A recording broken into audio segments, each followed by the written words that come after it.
हाँ बच्चों, तो आज हम आप लोगों को थोड़ा सा कैसे फॉर्मूले बनाए जाते हैं इसकी एक छोटी सी ट्रिक बताते हैं। कैसे फॉर्मूले बनाते हैं, ठीक है ना। ये मतलब रिएक्शन करने के लिए सबसे पहले पहले फॉर्मूले ज़रूरी है कि फॉर्मूले कैसे बनाया जाए। तो सबसे पहले आप लोग फॉर्मूला बनाना सीखते हैं, ठीक है। ये उसका थोड़ा सा दिया गया है, ठीक है ना, इस तरीके से फॉर्मूले का।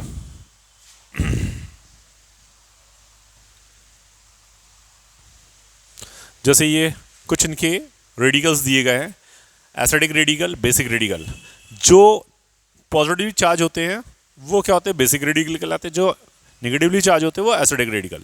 ध्यान से देखते हैं, हमें क्या आएगा। जैसे बनाना है सोडियम सल्फेट, फॉर्मूला बनाना है। सोडियम सल्फेट का फॉर्मूला बनाना है। सबको मालूम है सोडियम कौन से ग्रुप में आता है। सोडियम पहले ग्रुप में आता है, इसकी बैलेंसी 1 होगी। सोडियम की बैलेंसी 1।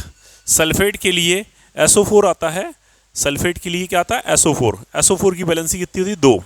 तो SO4 की बैलेंसी 2 है। इसका गुणा इससे करो, इसका गुणा इससे करो, क्या बन जाएगा। सोडियम के लिए ले आते हैं Na, सल्फेट के लिए इसका गुणा इससे करो तो हो जाएगा Na2SO4, सोडियम सल्फेट बन गया। जैसे दूसरा देखो, जैसे लिखना है एल्युमिनियम ऑक्साइड, एल्यूमिनियम ऑक्साइड,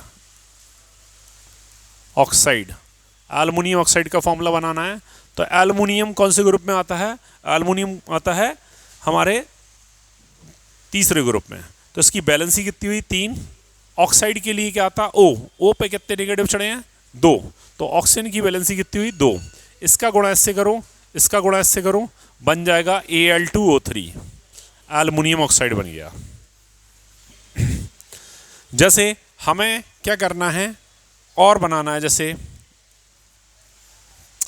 लिखा है potassium dichromate, potassium dichromate, potassium dichromate. Potassium आता है फर्स्ट ग्रुप में, तो इसकी बैलेंसी कितनी हुई, 1। क्रोमेट के लिए क्या लाते, क्रोमेट के लिए Cr2O7, Cr2O7। आप देखो इस पे कितने चार्ज चढ़े हैं, इस पे चढ़े हैं 2 चार्ज। तो इसकी बैलेंसी कितनी हुई, 2। इसका गुणा इससे करो, इसका गुणा इससे करो, बन जाएगा K2Cr2O7। इस तरह से पोटेशियम डाइक्रोमेट बन गया।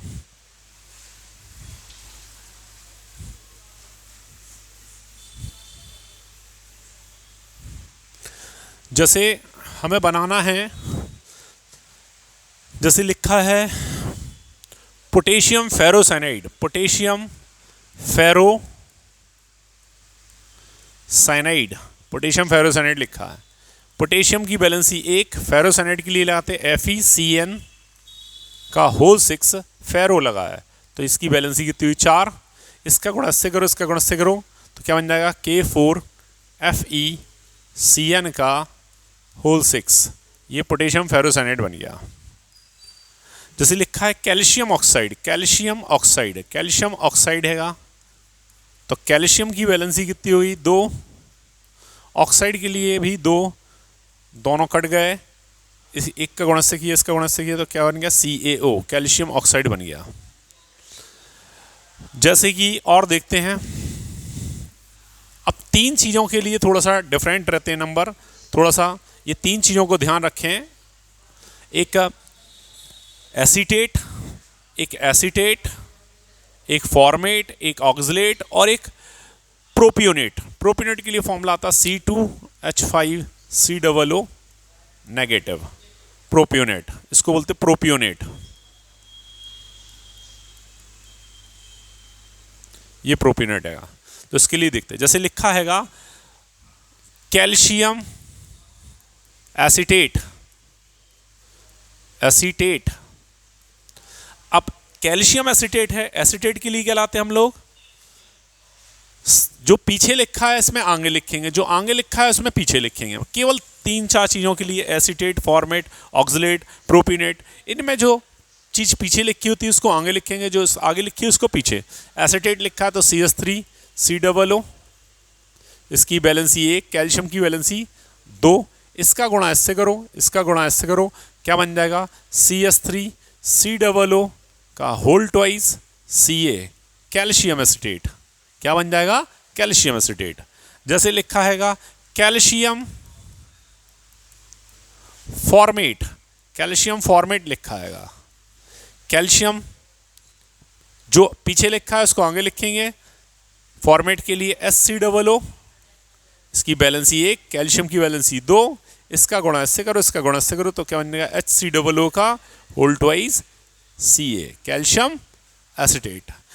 Ethyl acetate, ethyl acetate, ethyl acetate CH3 COO, इसकी वैलेंसी 1, और इथाइल के लिए C2H5 इसकी वैलेंसी, इसका गुणा इससे करो, इसका गुणा इससे करो, क्या बन जाएगा? CH3COO का CH3COO CS C2H5 ethyl acetate.